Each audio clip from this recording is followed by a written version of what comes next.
Pedagang di pasar, duduk di pasarnya, ingat Allah, zikir, masuk pasar baca doa. La ilaha illallah wahdahu la syarikalah, lahul mulku wa lahul hamdu yuhyi wa yumiitu wa huwa ala kulli syai'in qadir. 1 juta kebaikan. Berzikir di tengah pasar itu seperti air di padang pasir, mahal harganya. Kemudian ketika duduk di tengah pasar, hadirin luruskan niat. Niat kita berdagang untuk apa? Pak, orang kalau niat berdagang nyari duit pasti banyak utang nanti.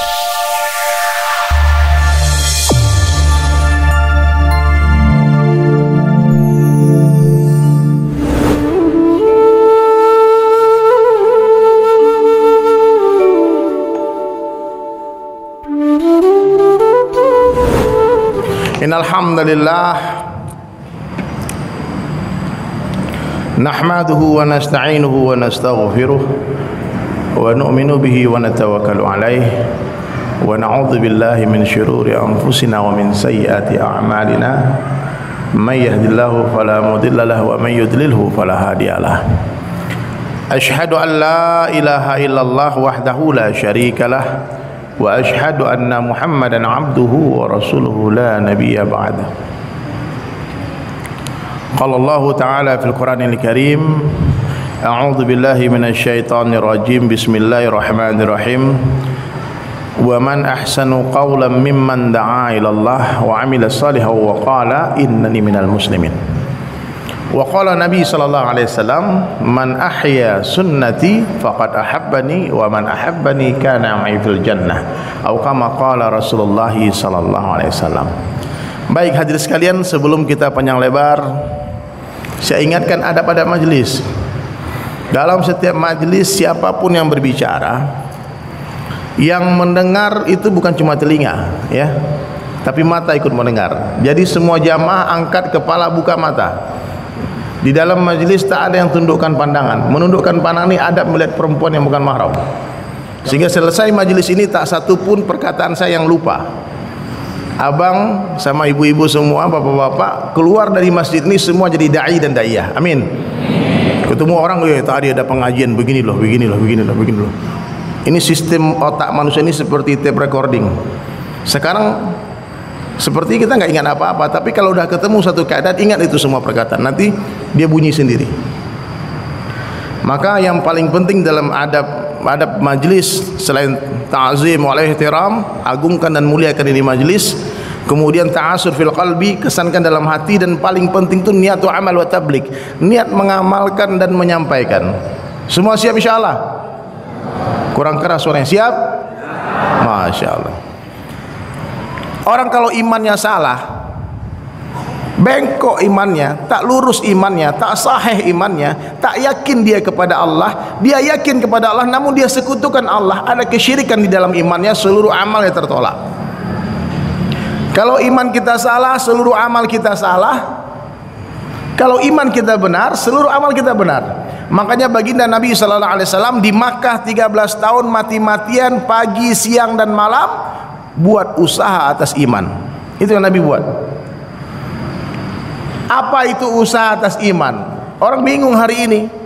Kalau usaha atas emas orang tahu, usaha atas perak orang tahu, usaha atas minyak orang tahu, usaha atas duit orang tahu, usaha atas kekuasaan orang tahu. Karena semua kita tahu nilainya semua. Ya enggak? Tapi kalau usaha atas iman, orang bingung usaha apa ini? Orang enggak tahu harga iman. Banyak manusia hari ini yang tak paham harga iman. Saya mau tanya, berapa harga iman?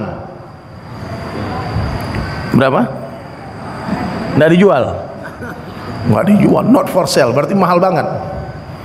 Ya, ada yang tahu berapa harga iman? Nabi sallallahu alaihi wasallam sampaikan dalam sebuah hadis, mafhum hadis hadirin mulia, sekecil-kecilnya iman, sekecil-kecilnya iman Allah Ta'ala hargai dengan syurga yang luasnya 10 kali lipat dunia. Jadi iman sebesar debu, iman sebesar darah, Allah hargai dengan apa? Syurga yang luasnya 10 kali lipat dunia. Emas sebesar debu nggak ada harganya, berlian sebesar debu nggak ada harganya, tapi iman sebesar debu Allah hargai dengan syurga yang luasnya 10 kali lipat dunia. Makanya hadirin mulia, kita harus jaga iman kita, karena iblis tahu harga iman. Kita yang tak faham harga iman. Maka iblis kalau datang kepada satu orang manusia, dia tak akan curi dunia kita, tak akan curi pangkat kita, jabatan kita, tapi akan dicuri apa? Iman kita. Bagaimana satu orang manusia mati tanpa iman dan menjadi teman dia selama-lamanya di neraka. Maka Nabi sallallahu alaihi wasallam ajarkan kita. Dalam sebuah hadis Nabi bersabda, jaddidu imanakum, kata Nabi, perbaharuilah iman kalian, tingkatkanlah iman kalian, usahakanlah iman kalian. Satu orang sahabat bertanya kepada Rasulullah sallallahu alaihi wasallam, ya Rasulullah, kaifa nujaddidu imanana ya Rasulullah? Wahai Nabi, ya Rasulullah, bagaimana cara memperbaharui iman kami? Maka Nabi menjawab, aktsiru min qauli la ilaha illallah. Banyak-banyaklah kalian mengucapkan kalimah la ilaha illallah. Ayo semuanya dengan suara yang keras ya. La ilaha illallah. Katakanlah, katakan tidak kecuali kepada Allah. Nafikan semua yang nampak, nafikan ghairallah. Lihat apa saja, lihat siapa saja, di mana saja, kapan saja, katakan la ilaha illallah. Pedagang di pasar, duduk di pasarnya, ingat Allah, zikir, masuk pasar baca doa. La ilaha illallah wahdahu la syarikalah, lahul mulku wa lahul hamdu yuhyi wa yumiitu wa huwa ala kulli syai'in qadir. 1 juta kebaikan. Berzikir di tengah pasar itu seperti air di padang pasir, mahal harganya. Kemudian ketika duduk di tengah pasar, hadirin luruskan niat. Niat kita berdagang untuk apa? Pak, orang kalau niat berdagang nyari duit pasti banyak utang nanti. Kalau dia niat berdagang nyari untung banyak, niat pasti dia akan banyak masalah dalam perdagangannya. Seorang beriman dia ke pasar niatnya untuk menyempurnakan agama di pasar. Seorang pedagang dia ke pasar, dia niat apa? Untuk meninggikan nama Allah di pasar. Dia akan perkenalkan Allah kepada seluruh customernya, seluruh suppliernya, seluruh employernya. Subhanallah. Nanti Pak, yang pedagang nih, ibu-ibu yang pedagang, Allah tak akan tanya nanti tanggal sekian, jam sekian ada orang ke tokomu, dia beli apa, untungmu berapa. Bukan itu yang akan Allah tanyakan. Bukan. Subhanallah. Yang Allah tanya, tanggal sekian, jam sekian ada orang datang ke tokomu, kamu menceritakan tentang aku kepada dia atau tidak? Itu yang akan ditanya Allah. Ya, maka kalau pedagang di pasar dia tak bicara kebesaran Allah, bahaya. Dihisab di akhirat nanti. Kalau kita ceritakan kehidupan para sahabat Nabi sallallahu alaihi wasallam, hadirin mulia, cara berdagang mereka itu fantastik. Unbelievable, tidak masuk akal. Kalau hitung-hitungan teknik orang kuliahan, manajemen bisnis, itu bangkrut bisnis. Ada orang datang ke toko sahabat, datang, assalamualaikum, waalaikumsalam. Sahabat tadi yang baru datang mau nanya barang, yang punya toko katakan tunggu dulu. Mari kita beriman sesaat. Dialah Allah yang menciptakan kita, menciptakan 7 lapis langit dan bumi, yang memelihara seluruh ciptaannya. Allah yang memberikan rezeki, Allah yang jumpakan kita hari ini, dan sebentar lagi Allah akan pisahkan kita. Bicara tentang hebatnya Allah, Allah yang maha kaya, Allah yang memelihara, Allah yang memberi rezeki. Sekian lama mereka bicara agama, bicara kebesaran Allah, naik imannya. Di hari kita bicara kebesaran Allah, hari itu iman kita meningkat. Dan di hari kita bicara kebesaran selain Allah, hari itu iman kita turun. Setelah iman mereka naik, nampak surga di matanya, seakan-akan di depan mata surga. Neraka sudah nampak seakan-akan, hadirin mulia. Barulah orang tadi bertanya, ini barang harganya berapa ya? Yang punya toko bilang apa? Pak, maaf, kalau beli barang ini lebih baik Bapak beli di sebelah saja. Kenapa katanya? Karena hari ini sudah ada yang belanja di tempat saya, tapi tetangga belum ada customer tuh, kasihan. Bisa nggak masuk akal antum saya? Orang berdagang seperti itu. Dia sedih melihat saudaranya sepi, karena Nabi katakan tak beriman kalian, tidak sempurna iman kalian sebelum kalian mencintai saudara muslim kalian seperti mencintai diri kalian sendiri. Hari ini tamu orang kita kedip-kedip terus matanya kan. Dia pulang kita tunggu di pinggir jalan. Kamu dijual berapa di sana? Besok separuh harga beli tempat saya. Gimana mau dapat keberkahan? Tapi apakah sahabat bangkrut? Tidak, hadirin mulia. Tambah kaya, tambah kaya, tambah kaya. Rezeki mereka dari mana? Min haitsu la yahtasib. Dari arah yang tak disangka-sangka. Ada sahabat lagi jualan, di depan rumahnya ada warung kecil. Kemudian satu hari ada orang mondar-mandir di depan tokonya yang kecil tadi. Orang tadi mau masuk sungkan, tapi dipanggil sama yang punya toko, "Sini, ta'al." Maka sahabat tadi datang, "Ada yang bisa saya bantu?" Kata yang punya toko. "Begini, Pak. Dulu saya pernah beli barang di sini. Dalam kitab itu dikatakan kurang lebih 4 tahun yang lalu. Saya pernah beli barang di toko Bapak, di warung ini. Hari ini saya perlu uang. Mungkin dia sudah jual barang ini kemana-mana, tapi nggak dapat, nggak ada yang mau beli. Kira-kira mau nggak Bapak beli lagi barang ini?" Maka yang punya toko bertanya, "Dulu Bapak beli berapa? Dulu kamu beli berapa?" Disebutlah angka, hadirin yang mulia. Maka yang sang pemilik toko katakan, "Baik, kembalikan barang itu, aku kembalikan uangmu utuh." Barang bekas yang sudah dipakai 4 tahun dibayar dengan harga barang baru. Surprise.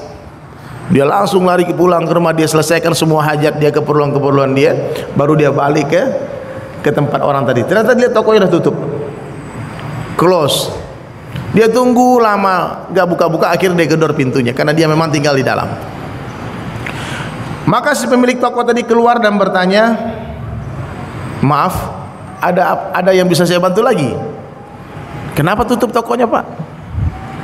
Kenapa antum tutup tokonya? Apakah mengalami kerugian gara-gara mengembalikan uang saya kemarin?" Dikatakan, "Oh tidak, masuk dulu. Tamu itu, Pak, kalau datang suruh masuk ke rumah, kemudian dihidangkan minum. Itu sunnahnya. Kalau ada tamu datang ke rumah antum gak keluarkan meskipun air putih, itu majelis lalai, majelis batil. Mesti setiap tamu datang ke rumah kita dihidangkan minum. Ya, kayak saya datang ke sini, Pak, langsung ke belakang. Yang dingin, yang panas. Paham?" Setelah minum, hadirin mulia, baru dijelaskan, kata sahabat yang punya rumah tadi, begini ceritanya.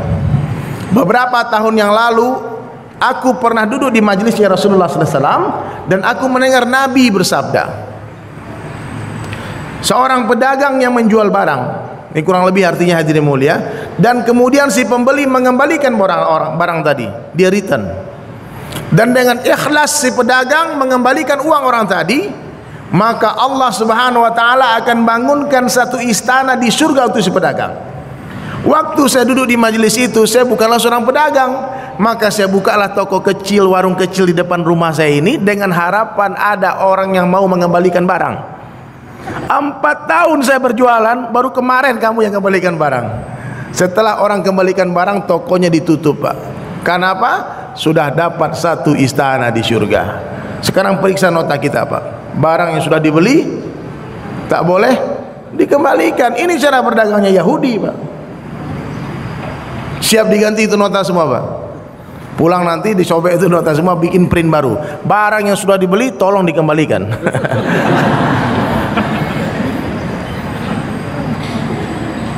Mereka di dunia tapi fikirnya di akhirat. Itu sahabat.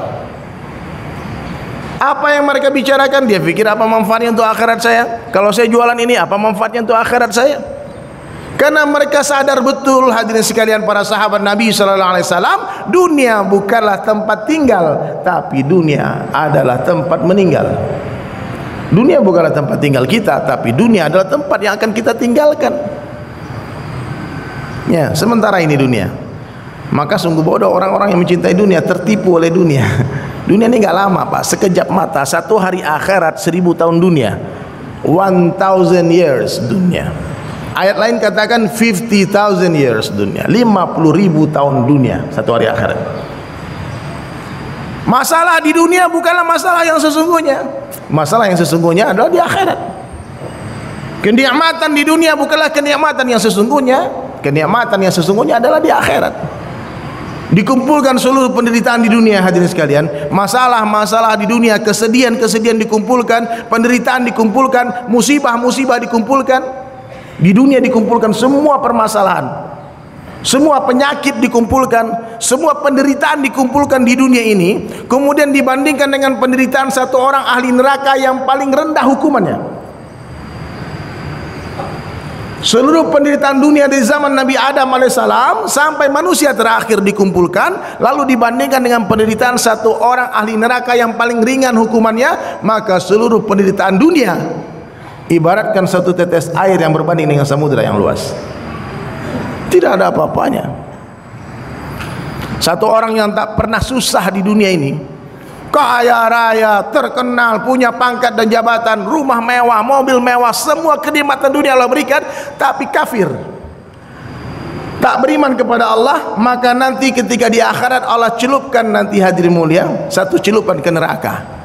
Setelah diangkat ditanya, apakah kamu pernah merasakan yang namanya kebahagiaan di dunia? Maka orang tadi lupa dengan apa itu kebahagiaan. Apa itu kebahagiaan?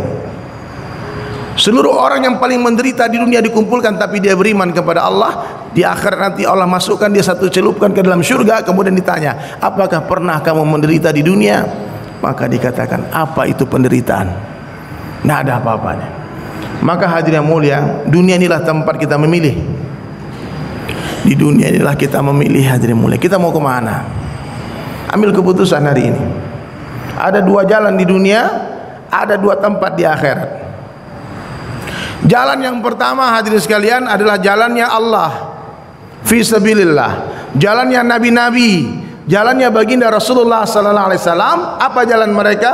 Jalan mengenal Allah.